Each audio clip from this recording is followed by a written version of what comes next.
ئەنجومەنی قەڵاتزەی کۆمەڵی دادگەری دیدارێکی بۆ چین و توێژە جیاوازەکانی سنوورەکە ڕێک خست بۆ پشتیوانی و هیمەتی سەرخستنی لیستی کۆمەڵی دادگەری و کاندیدەکانی کە تێیدا بەشێک لە ئەندامانی مەکتەبی سیاسی و سەرکردایەتی کۆمەڵ ئامادە بوون. لە دیدارەکەدا محەممەد حەکیم سەرۆکی لیستی 285 کۆمەڵی دادگەری لە بازنەی سلێمانی پەیامێکی گرنگی پێشکەش کرد. لە بەشێکیدا وتی ئەوانەی دڵیان بەو قسەیە خۆشە کە دەڵێن ئێمە چەکمان داناوە بەڵام غیرەتمان دانەناوە، ئەوە 11 کاتی غیرەتە، جەختیشی کردەوە کە ئێستا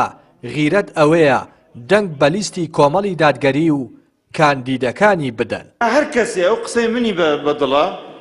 کە کوتومە ئێمە چەکمان داناوە غیرەتمان دانەناوە ئادەی 11 ڕۆژی غیرەتە فەرمون با هەمومان بیسەلمێنین کۆمەڵی دادگەری ئەمەی لەم قاعین ئەوەی لە دەرەوەین بەڵێ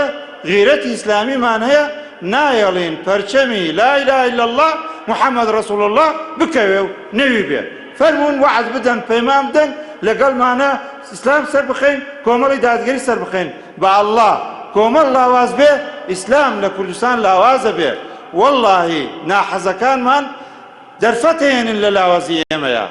ئەمە دەیان بەڵگەمان هەیە من 20 و ئەوەندە ساڵت پەیوەندیەکانی کۆمەڵی دادگەریەکەم. دیدارێکی ئەندامان و دۆستان و لایەنگران و خۆشەویستانی کۆمەڵی دادگەریمان سازدا لە ئەنجومەنی قەڵاتزەی کۆمەڵی دادگەری بە ئومێدی ئەوەی کە لە نزیکەوە هەواداران و دەنگدەرانی کۆمەڵ گوێبیستی پەیامەکانی کاندیدان و لیستی کۆمەڵی دادگەری 285 بن و ئەندامان و دۆستان و لایەنگران و دەنگدەران بە تایبەتی زۆر دڵخۆشن بەوەی کە کۆمەڵی دادگەری کۆمەڵە کاندیدی بوێر و ئازا و لێهاتوو زانا و لێزان لە کاری پەرلەمانی کاندید کردووە بە هەموو شێوازێک پشگیری خۆیان بۆ دەربڕیوە.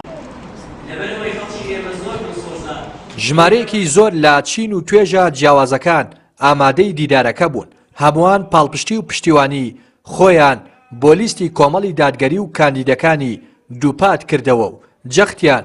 لە گرنگی سەرخستنی کاندیدەکانی کۆمەڵ کردەوە کە کەسانی شایستە و بوێر و ڕازگۆ و بەرگریکاری ڕاستەقینەی مافی خەڵکن. سواز بۆ خۆی گەورە دەبینین خەڵک و جەماوەر بە لە هەموو چین و توێژەکان بە گەرمگوڕیە و پشتیوانی لیستی 285 کۆمەڵ و کاندیدەکانی دەکەن. ئەوەش بۆ دەگەڕێتەوە چونکە کۆمەڵ چەند تایبەتمەندێکی هەیە کە شایانی ئەوەی خەڵک پشتگیری بکە خەڵک نوێنەرەکان بنێتە پەرلەمان ئەوەیە کۆمەڵ لە ڕابردوودا سەرماندوێتی کە هێزێکی ڕەسەن و بەڕاستی هێزێکی کوردانەیە هێزێک نییە کە پیاوی هیچ وڵاتێکی دەوروبەر بێ هێزێک نییە کە بەکرێگرتە و ئیش بکات بۆ هیچ وڵاتێکی ئیقلیمی و دووەلیش بەڵکو کۆمەڵ هێزێکە هەڵقڵاوە ڕەسەنە هەڵقڵاوی کوردەواریە. لە ڕابردوو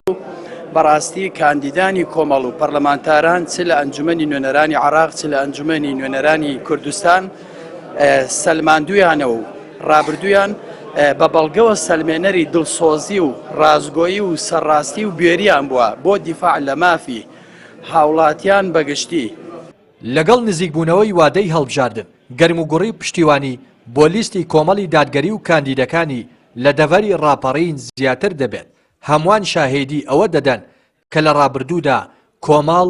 بە کەمترین نوێنەرەوە لە بەغداد زۆرترین بەرگری لە مافەکانیان کردووە بۆیە پێویستە ئەم جارە نوێنەری زیاتری کۆمەڵ بنێرنە پەرلەمانی عێراق. ڕێناس ئەرسەلان کەناڵی پەیام.